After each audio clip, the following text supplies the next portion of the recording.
Tengo capitano no. Yaar che capitano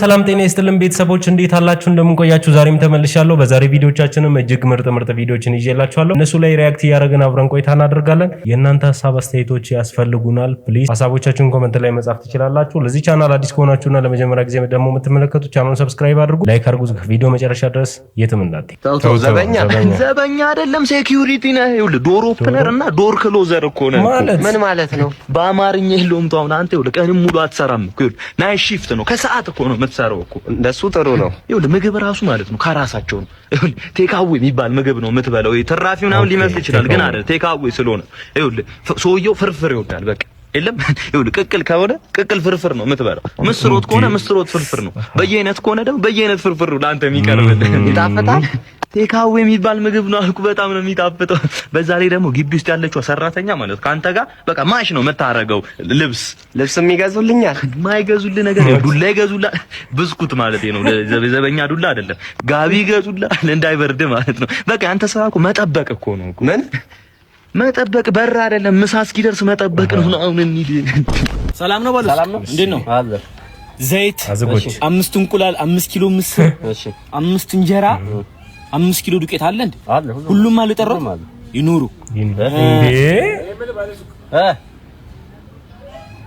አዱ ዲቲያል ማለት እንደሆነ አንዳንድ ነገር ፈልጋችሁ አሉ እንዴ አሉ ቤት ናቸው አከራይ ማለት አሉ ይኑሩ ያማቻለ እንትን አለ እንዴ ምንድን ይሄ እንትን ምን ነበር ባለፈው እንጀራው እኮ እንትን ነው ትንሽ አመመኝ የጤፍ እንጀራ አለ የጤፍ ነው አዎ የጤፍ ነው አለ ይኑር የኛ አረጋችሁ እንዴ አንተ ምንድነው የፈለጋችሁት እንትና ኑግ አለ እንዴ አለ ኑግ ራሱ አለው ይኑር መጣው ታሾፋለህ በለው በስራ እየቀለደ እኮ ነው በለው እዚች ጋር አንተ ብትደርስ እንዳላይ ትዝ ያለኝ ሰይጣን ቢዚ ሲሆን ናቲና ቤቲን ልክባል ያለው ሰውዬ ነው ትዝ ያለኝ እውነቴን ነው የምላችሁ ሃይማኖት ለትዳር መስፈርት መሆን አለበት ታስቢያለሽ?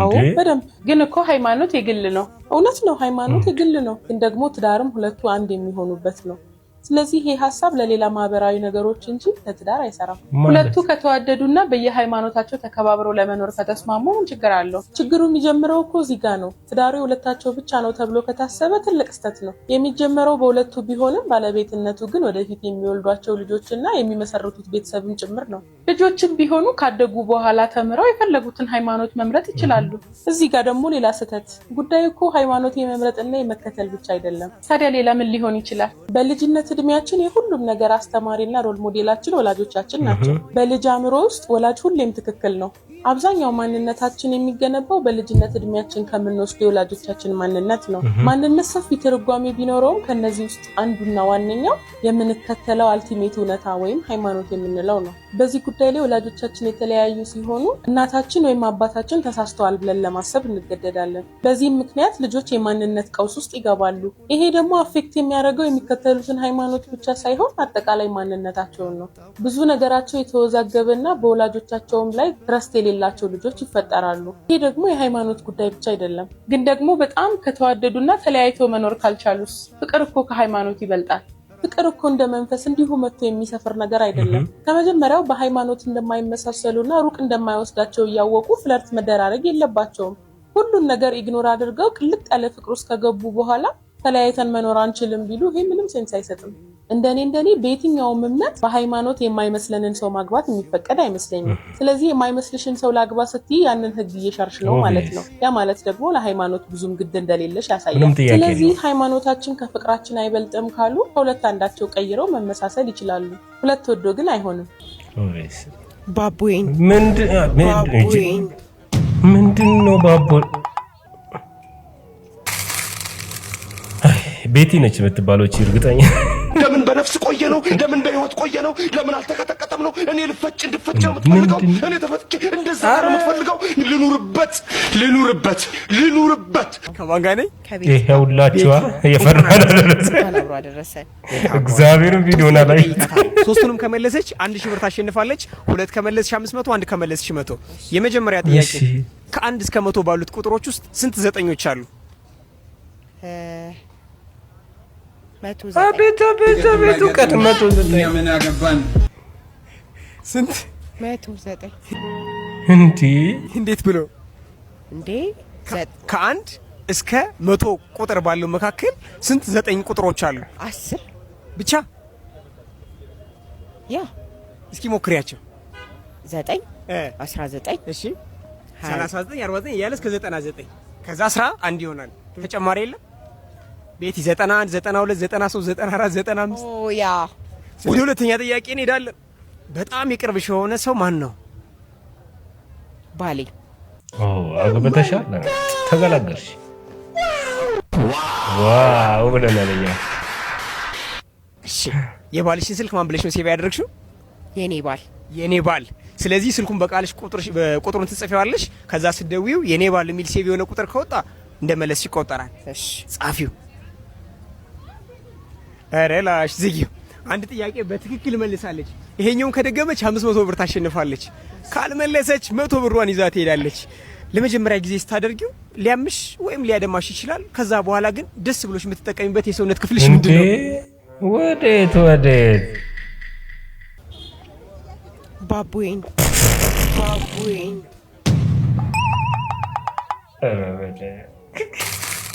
ምንድነው ህዝቡ? ለምን በነፍስ ቆየ ነው? ለምን በህይወት ቆየ ነው? ለምን አልተቀጠቀጠም ነው? እኔ ልፈጭ እንድፈጭ ነው የምትፈልገው? እኔ ተፈጭ እንደዛ ነው የምትፈልገው? ልኑርበት የጆሮ ጌጥሽ ነው ባቡዬን። የጆሮ ጌጥሽ ነው። እሺ በቃ 100 ብር አሸንፋለች ቤቲ። ቴንክ ዩ ደፋር። ክፍት የሥራ ማስታወቂያ አንብቤ ነው የመጣሁት። እንደውልልህ አለ የማይረባ እማጸልይልኝ ምንድን ጸሎት ፈካ ይመስለኛል። የማይረባ ወይኔ ጣለበት። ተስፋ አለኝ በቃ ታውቆ እኛል እንኳን ሳይል ታውቆ እኛ አልሳይ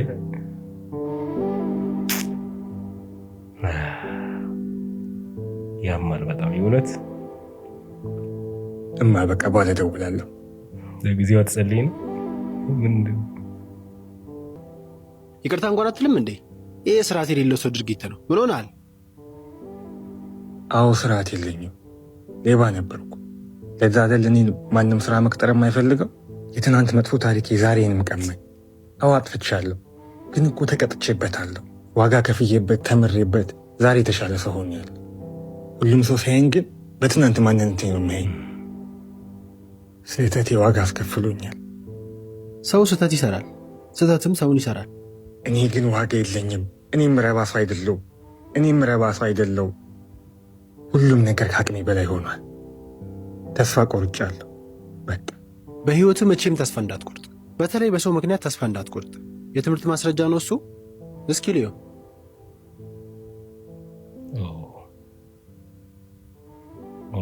ማስረጃዎች በጣም ጥሩ ናቸው።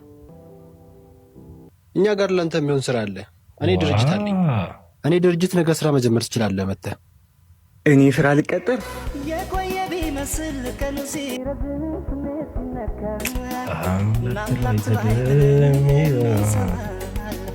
ሰው አይረሳም የማይረሳው ጌታ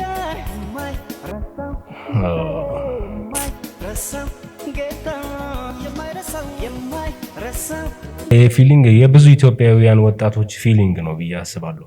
አዎ እኔም ከ1 6 7 8 ዓመታት በፊት ተመርቄ ስራ የምፈልግበት አጋጣሚዎች ላይ ብዙ አጋጣሚዎች አጋጥሞኛል። ያ ሁሉ ጊዜ አልፎ ግን በቃ ያልፋል። ሁሉም ነው አልፎ በቃ የምትለመኑበት የምትፈለጉበት ጊዜ ደግሞ ይመጣልና በቃ እንዴ እኔ አንተ ነገር እዚህ ጋር አብቅቶለታል። ደግሞ ይሄ ርካሽ ስጦታን ይዘልኝ ከህይወት ይውጣ። ታዩ እንጂ እባክሽ አንድ ድል ስጪኝና ላስረዳሽ። ታስረዳኝ። ለጓደኞቼ ፍቅረኞች መኪና ይገዙላታል። አንተ ጭራሽ ያለህን መኪና አስጣ ከኔ በእግሬ ታስኬደኛለህ። ጥሩ ስራ ነበረክ። አሁን ግን የለበስከውን እንኳን ተመልከት። ለኔ እኮ ጭራሽ ነው የማትመጥነኝ። ይሄው ያቸው ጥሩ መኪና ነው። አንዴ ስልክ ነው። እሺ ሄሎ እናቴ በህይወትና በሞት መካከል ሆና ሆስፒታል ገብታለች። አንተ ግን ካጠገብ የለህም። ዛሬ መጥቼ አያታለሁ። ስላልተመቻቸልኝ እኮ ነው። መኪናው አሪፍ ነው። እንዳይበልጥ ተስማማ። ቆንጆ መኪና ነው። ምንድነው? ተስማምቻለሁ። አይ ቲንክ መኪናውን የሸጠው ለእናቷ የማን ብሎ ነው። በቃ አለቀ። ልክ ነሽ። አይመጥንም። መኪናውን የሸጥኩት ለእኔ ብያል ነበር። የእናትሽን የመታከሚያ ገንዘብ ወጪ ለመሸፈን ነው። የማይታወቀው ሰው እኔ ነኝ። እንዳትጨናነቂ ብዬ ነበር የደበኩት። መውደድ ደግሞ ቁሳቁስ መስሎሽ ከተሰማሽ ተሳስተሻል።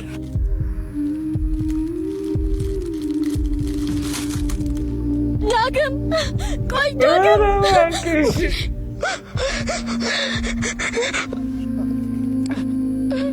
ያሳከመበት ወር አይዞሽ ገለቴ ኢትዮጵያ ቢሉ ባህሪ በቃ ይሄ ነው።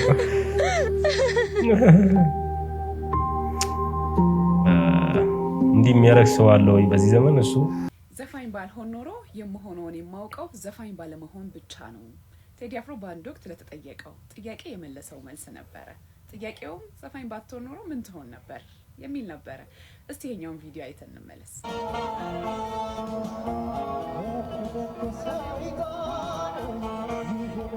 በዚህ አጋጣሚ የቴድሮስ ዘፋኝ በመስፈን ነው የመጀመሪያ ደሞዝ ያገኘሁት እና የሱ ተስማማተብኝ በጣም አክብሮት አለኝ።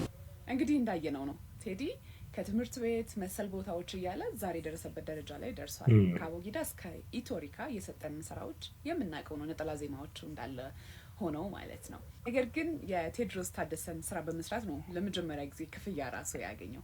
ከዛ በኋላ የመጀመሪያ አልበሙን ሲሰራ ሙሉ ግጥምና ዜማው የራሱ ነው። ግን ደግሞ አንድ ለጆሮአችን አዲስ ያልሆነ ምናውቀው ሙዚቃ አካተውበት ነበር። አይኔ ሁል ጊዜ ይሳሳልሻል። እስቲ አብረን እንየው። የማን ዘፈን ነው? የሚገርም እኮ ነው የድሮ። ዋው! ይሄኛው ሙዚቃ እንግዲህ ከአልበም ውስጥ ካካተታቸው ስራዎች አንደኛው ነበረ። በፌስቡክም በቲክታክም ኢንቦክስ ስታደርጉልኝ ነበረ። ቪዲዮዎች ስር ገብታችሁ ደግሞ ምን ነው ዛሬ እኮ የቴዲ ልደት ነው ዝማሽ እያላችሁኝ ነበር። 50 ዓመታትን በጤና በሰላም በፍቅር በጣም ብዙ የጥበብ ስራዎችን እየሰጠህን አብረህን ስላለህና ስለምትኖር እናመሰግናለን። መልካም ልደት። አዎ ትናንትና እንግዲህ ጁላይ 14 ወይ ደግሞ ሐምሌ 7 የቴዲ አፍሮ የ50ኛ ዓመት በዓል ተከብሯል። መስታወሻ ተደርጎለታል። በጣም ደስ ይላል። ቴዲ ለዘላለም የማይረሳ ሙዚቀኛ፣ ኢንተርናሽናል ሙዚቀኛ ነውና ስለ ባህሪው ስለምናምን ትናንትና ቀንጨብ ያለች ቪዲዮ ሰርቼ ነበር። ከቻላችሁ ኮሜንት ላይ ገብታችሁ ከውጪ ስመጣ ተደባድባችሁ ወይ ትንሹን መተውት በቃ ተጣልታችሁ ስጠብቁኝ ማለት ነው እንዴት ነው አክት ማረጋው መቆጣችሁ? አንተ ቤቢ ለምን ነው ልጁን እንደዚህ አድማው? አቤት አቤት እያየሁ ነው እንዴት እንደሚደማ። እስቲ ናልች እና አንተም እኮ አርፈ ቁጣ አለኝ ማለት ምን አድርገው ነው ልጁን ራሱ ቢጀምርም እኮ በ6 ዓመት የምትበልጠው ልጅ እኮ ነው። እንዴት ነው እንደዚህ የምታጋጨው? መጀመሪያ ራሱ ቢጀምርስ ምን አገባኝ እኔ መናገር አልችልም። አዎ ድብና አድርጊ ቆጣዋለሁ። እስከሚያለቅስ ድረስ ቁልፍ እታች ቆልፍበት ነበረ። ለአንድ ደቂቃ ቢሆንም እቆልፈው ነበረ። እሺ በ6 ዓመት የምትበልጠው ልጅ ነው። እሺ ናልጂ ጣቢ ልጆች እንግዲህ ኮርጃሉ ከወላጆቻቸው። እግዚአብሔር ክፉ ቢሆን እንደዚሁ ነው። ስፖርት ስሩ፣ ገንዘብ የለንም፣ የምንበላበት ምግብ የለንም፣ ፕሮቲን የምንገዛበት እንቁላል የምንገዛበት የምትሉ ወጣቶች ምን አስባችሁ ነው ጋይስ? ከማን በዚህ እድሜያችሁ ገንዘብ ሰርታችሁ ራሳችሁን ካልቻላችሁና ስፖርት መስራት ወይም ደግሞ የምትፈልጉትን ነገር ማድረግ ካልቻላችሁ እና መቼ ልታደርጉት? ከማን ጋይስ ኮምፕሌን አታርጉ። ገንዘብ ስሩ፣ ስፖርት ስሩ፣ ራሳችሁን ጠብቁ። ለራሳችሁ የምትኖሩት ለራሳችሁ ናችሁ። እናት፣ አባት፣ እህት፣ ወንድም፣ መንግስት አይኖርልህም። ለራስህ የምትኖረው ራስህ ነህ። ገንዘብ ስራ፣ ፈጣሪውን ላይክ ፈጥረህም ቢሆን የሆነ ነገር ፈልግ። ከዛም በኋላ ራስን ትቀይራለህ ማለት ነው። ለተቀማጭ ሰማይ ቀርቦ ነው አሉ። አንዳንድ ሰዎች መናገር እንጂ የሚናገሩት ንግግር ሰዎች ላይ ሊፈጥር የሚችለውን ተጽዕኖ በፍጹም አይረዱትም፣ አያስቡትም። እንግዲህ ከላይ እንደሰማችሁት ነው። ገንዘብ የለኝም የምትሉ በዚህ እድሜያችሁ ካልሰራችሁ መቼ ልትሰሩ ነው? ማንንም አትጠብቁ እያለ እንግዲህ አነቃቂ ተናጋሪ ለመሆን ጥረት እያደረገን ያለው መቼም ጌች አንተ እንዲህ የምትመጻደቅበትን ገንዘብ ሰርተ ይሁን ወይ ደግሞ በሚስት ድጋፍ ይሁን ወይ ደግሞ በሌላ ጉዳይ ያገኘኸው መልሱን ለአንተ ልተውልህ። ግን አንተ በእውነት ይህን ገንዘብ ሰርተ ከሆነ ያገኘኸው እድለኛና ጊዜውም ጥሩ ስለነበረ ይመስለኛል ይህን ገንዘብ ያስከው። በተረፈ ግን አስበው ኢትዮጵያ ውስጥ አንተ እየኖርክ ኢትዮጵያ ውስጥ ያለውን ችግር እንዴት ሳታቀርተ ነው ይህንን እንደው አስቴት ልሰጥ የበቃኸው ብዬ በጣም ታዘብኩ፣ እውነት ለመናገር ማለት ነው። አስበው ኢትዮጵያ ውስጥ እንግዲህ ባለው ተጨባጭ ሁኔታ ስራ ማግኘት በጣም ከባድ ነው። እንደው እግዚአብሔር ረድቶ እንኳን እንደው ስራ ቢገኝ እንኳን ከመሰረታዊ ፍላጎቶች ተርፎ አንተ ለምትላቸው ነገሮች ይበቃሉ የሚለው ጥያቄ አልመለስከውም ወይ ደግሞ ማወቅም አልፈለክም። ስለዚህ ወንድሜ አንተ በአንድም ሆነ በሌላ መንገድ ገንዘብ አገኘሃል፣ ራስህን አሻሽለህ ሊሆን ይችላል። ስለዚህ በዚህ ገንዘብ ባትመጻደቅበት ጥሩ ነው። ከቻልክ አቅም የሌላቸውን ወጣቶች፣ የስፖርት ፍላጎት ያላቸውን ወጣቶች አቅም በፈቀደው መጠን ማገዝ፣ መርዳት ይጠበቅብሃል። ካለበለዚያ ግን አፍ ሲከፈት ጭንቅላት ይታያል ነውና የሚሻልህ ዝም ማለት ነው። እሺ ወንድዬ፣ ለማንኛውም ቪዲዮ ሼር፣ ኮፒ ሊንክ፣ ሪፖስት እና ሚሽን አድርጋችሁ ለጌች አድርሱልኝ። እኔ በነገራችን ላይ በዚህ ዘመን ስራ መስራት እኔ አይመቸኝም፣ አልሰራም ምናምን የሚል ወጣት ካለ አምሹር በጣም ደነዝ ነው ወይ ደግሞ በጣም ድልቅቅ ያለ ያብታም ልጅ ይሆናል ብዬ አስባለሁ እንጂ ስራ አልሰራም የሚል ሰው የለም። ምክር እኮ ሲሰጥም እኮ የሆነ ስታይል የሚሰጥበት እንትን አለው እና ዝም ተብሎ ዝርጠጥ አይደረግም። እና ደግሞ ደወለ ምግብ አጋስተንዛለኝ ነው። እኔ ደግሞ ገንዘብ የለኝም። ሄሎ ሄሎ፣ የት ሆነህ ነው? ና እንጂ ምሳ እንብላ። እባክህ እኔ ጾመኛ ነኝ። ችግር የለውም ና የፍስግ እንበላለን። እንደውም እኔ እስከ 9 ነው የምጾመው። እባክህ ታዲያ አሁንማ እኮ 10 ሰዓት ሆኖ አይደለም? ኧረ እንደውም እኔ ለ2 ወር ለ3 ወር ምግብ ያለ መብላት ቻሌንጅ ራሴ ላይ አፕላይ እያደረኩ ካልክ ምን ይደረጋል። እኔማ እኮ የሆነ መላ ሸቅዬ ልጋብዝ ነበር። አስተናጋጁ ለቅቅል ለአንተም ትፈልጋለህ? 3 አድርገው እያየን እዛ መጣሁ። አንዴ ማዘሯን ላግዛት። አይሽ ማሊቷ ስልክ ጠራ።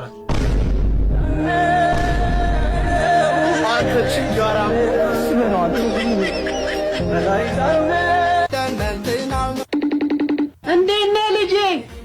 ማም እንዴት ነሽ? የት ሆነህ ነው? ከጓደኞቼ ጋር ፈታ ልንል ወጥተን ነው። ነገ ምናምን ፈተና ስለምንገባ ዛሬ ፈታን በል ብለን ነው። አባትህ ሰላም ልበል እያለ ነው። አባዬ እንዴት ነህ? እንዴት ነህ? ውይ ከጥናት ላይ ከጥናቱ መረጃ ለአርቲስት መኮንን ላከ ሊሰጥ የነበረው የመኪና ሽልማት መቋረጡን ድርጅቱ ገለጸ።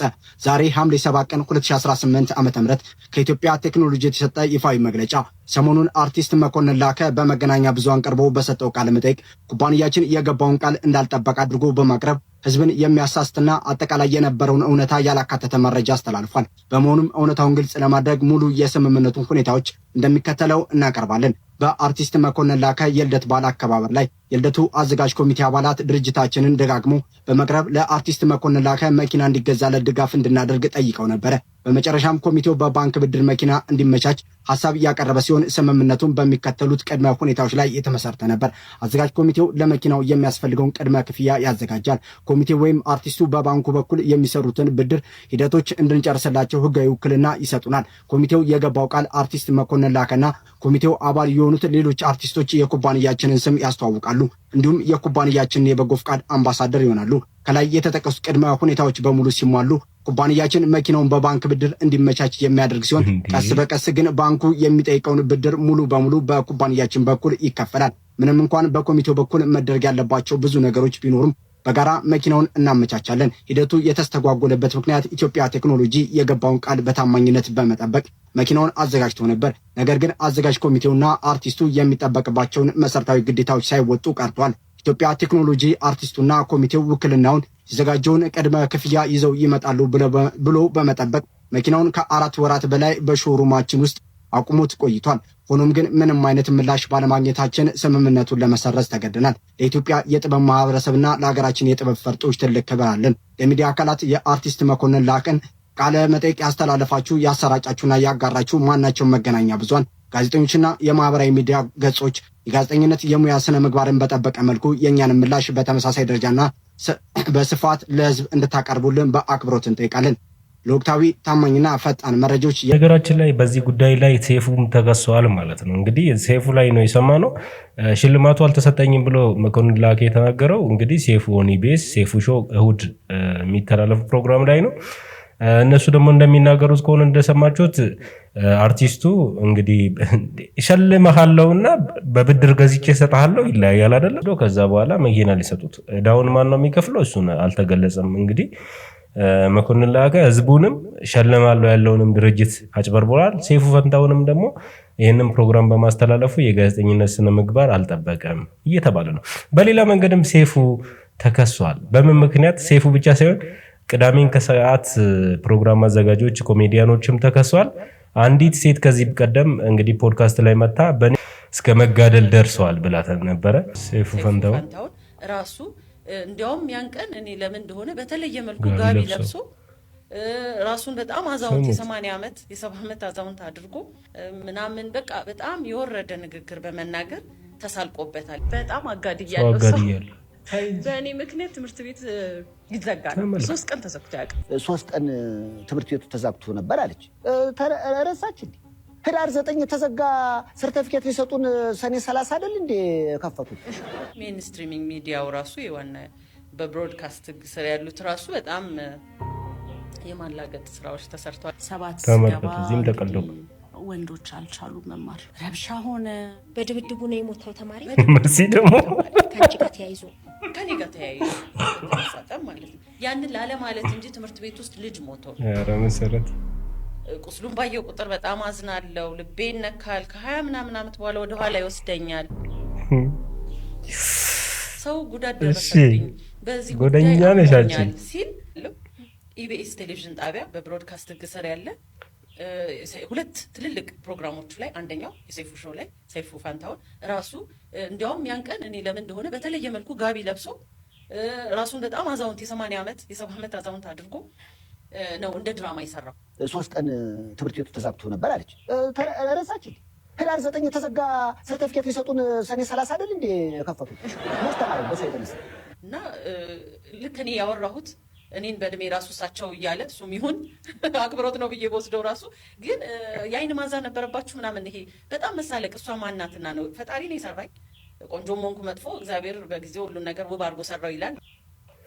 እኔ ያጽናናችኝ መሲ ጋዜጠኛ መሰረት ብዙ ነች። በጣም መወዳት ማከብራት እንዲሁም ማደንቃት ጋዜጠኛ ነች። እውነት ለመናገር በቅርበትም ስለማውቃት ግን ለዛም አይደለም ስብዕና በጣም ስማርት ጋዜጠኞች ከሚባሉት ጋዜጠኞች መካከል መሰረት ብዙ እውነቴን ነው በሴት አቅሟ በተለይ በጣም ስማርት ሰው ነች። ከወንጀል ከሐሜት ምናምን ተጠንቅቃ ከሚሰሩ ጋዜጠኞች መካከል ነች እና በጣም በጥልቅ ስለማቅ ነው በጥንቃቄም ስለማቅ ነው። ነገር ግን እዚህ ጋር ሴፉ ያወራበት ኮንቴክስት ያው የቀልድ ኮንቴክስት ነው። ቅዳሜ ኢቢኤስ ላይም እንግዲህ የቀልድ ፕሮግራም ቅዳሜ አራዳ ቅዳሜ ላይ እነሻሼ እነ ናሆም ቀልዶባታል። ይሄ ነገር ወደ ሚዲያ ላይ ይዛ የመጣችው ባለጉዳይ ያው ባለጉዳይ ስለሆነች ነው ይዛ የመጣችው እንጂ ስለ ብሮድካስት ባለስልጣን ምናምን ካወቀች ወረቀትና ስክሪፕቶን አገናኝታ መክሰስ ትችል ነበርና አሁንም ትኩረት ትፈልጋለች የሚል ሐሳብ አለኝ። የራሴ ሐሳብ ነው፣ እንደዛ ነው የሚሰማኝ። ከዛ ውጪ ግን ነይ ቆንጆ ወይ እኔ ዛሬ ሰጠኝ ነው ምንድነው መጣሁልሽ ወይ እኔና አንዴ ካላስቸገርኩ ልብስን ታወልቅ ልብሴ አንቺ አረም መንገድ ላይ ግን ጥሩ ነው። ውስጥ ገባ እንልን አንዴ ተባበረኝ። ላውልቀው ሌባ ነች ካልሽ ምን ይደረጋል? ሌባ ነች። ሱሪ ላውልቀው እስቶ ሜሎ ሌላ ማለት እንዴ ልጅ ቤት ሌባ ነች። የኔ ውድ ልጅ ይኸው ሳልበላሽ ልክ እንደዚህ ሰውዬ ነው። እሺ የምትሆኝ ምንድነው ያልሽኝስ ነገር መልኩ ነገር ባለጌ በእናትሽ አዎ ወንድሜ አራዳ ለማ በማርያም በመድኃኒዓለም በቃ ያለን ተባበር እዝጌር ይስጥልኝ ፈጣሪ ይስጥልኝ ወንድሜ ላላ ብለህ በነብያችን በቁርአን እያለ ያለን ተባበረኝ በእናትህ አላህ ይስጥልኝ። ቤተሰቦች የዛሬ ቪዲዮቻችን እነዚህን ይመስላሉ። ዘና ፈታ እንዳላችሁበት ተስፋ አድርጋለሁ። ሀሳብ አስተያየቶቻችሁን ኮመንት ላይ አድርጉ። ቪዲዮን ፕሊስ ላይክ ካላደረጋችሁ ላይክ አድርጉ። ቀጣይ በምርጥ ቪዲዮ አገኛችኋለሁ።